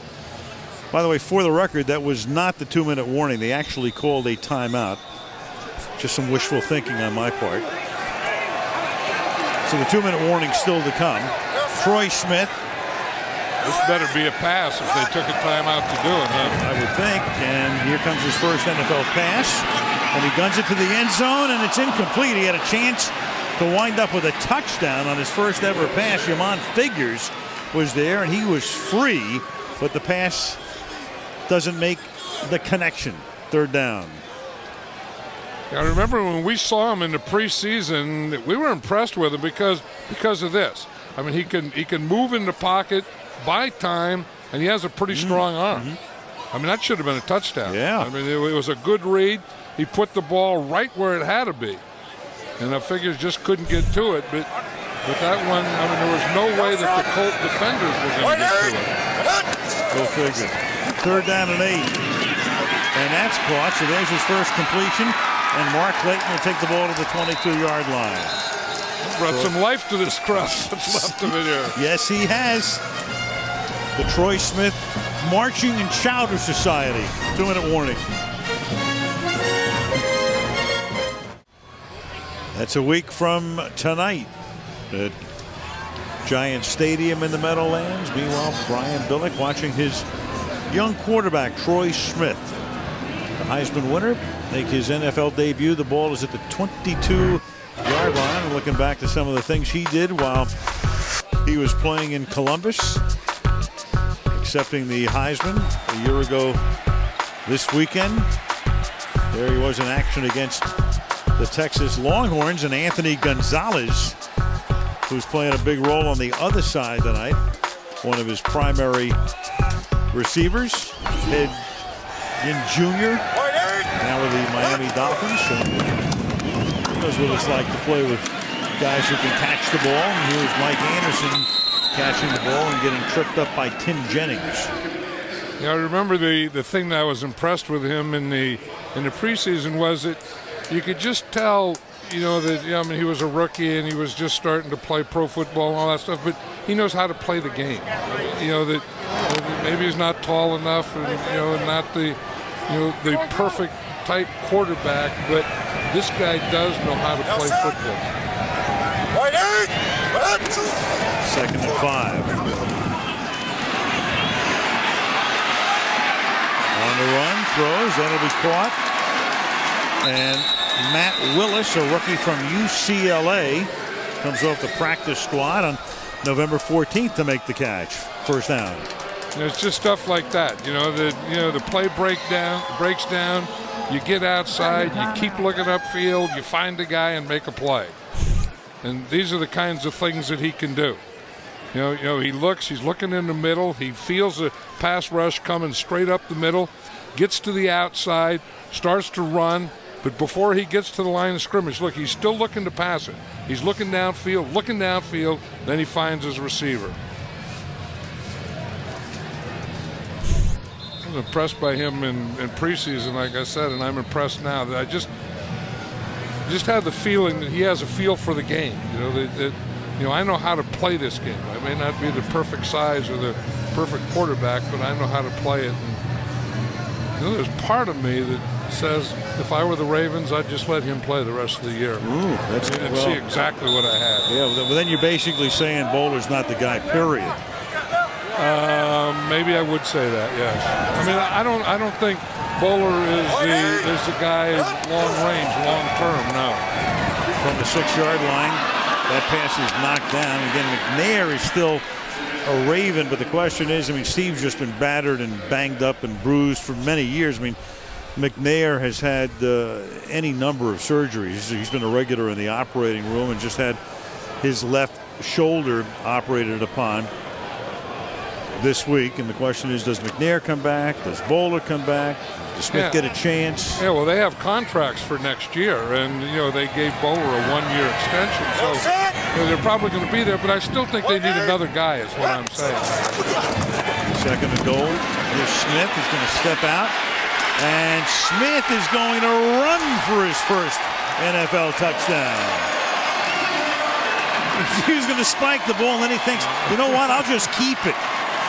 He probably thought, we've had so many fines on this team that I'm not going to get one here. I'm going to have my own little celebration, and I'm going to keep the football of my first score. I think you're right. If you spike that or you throw it someplace, you may never see it again. Right. He's thinking to himself, he's ready to spike, and then, no. I've got a Heisman, and I got to put that next to the Heisman. I need a trophy. This is it. Matt Stover for the point after. And it makes it 44-20. We see the things that he can do. Again, the pocket breaks down, and he has the moves to run with the ball. The play before, we saw where the pocket broke down, and he had a rush, and he got to the outside and made the throw, and then he comes right back and makes a run for a touchdown. I know that this is garbage time and all that stuff, but everything I have seen about this kid, in practice and training camp, in the games, in the preseason game, and in this game, I like. Well, he's going to get a few more reps this week, I would think, if nothing else. Yeah, and by now, he's been here long enough now to have the, complete game plan and playbook. Brian Billick said that, that he just gave him kind of a short list game plan if he had to go in there. But I think now that he's the second, he'll probably get, some reps in practice and, and get more in the game plan. And I don't know. You're in this situation. Why not? Well, a lot of Heisman Trophy quarterbacks get drafted high, but as you look at Stover ready to kick off, some other guys, for instance, Jason White of Oklahoma won the Heisman as a quarterback in 2003, wasn't drafted. Charlie Ward was undrafted in 93, but Ward was going to play basketball anyway, which he did with the Knicks. Gino Torretta won in the 7th round in 92. Ty Detmer, 9th round in 92. Doug Flutie in the 11th round won the Heisman back in 84. Onside kick, and that will be taken by Charleston at the 41-yard line.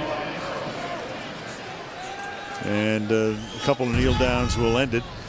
So if he does start a game, there's Brian Billick's record with his starting quarterbacks, and Brian took over here back in 1999. Of course, when he made his mark as the offensive coordinator at Minnesota, one Randall Cunningham had a pretty phenomenal year in 98.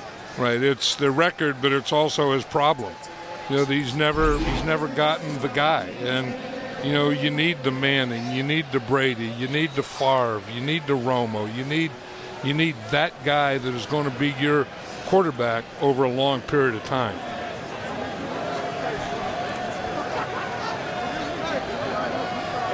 Like that guy right there, that's not bad. You look at Peyton Manning, it's been 10 years already.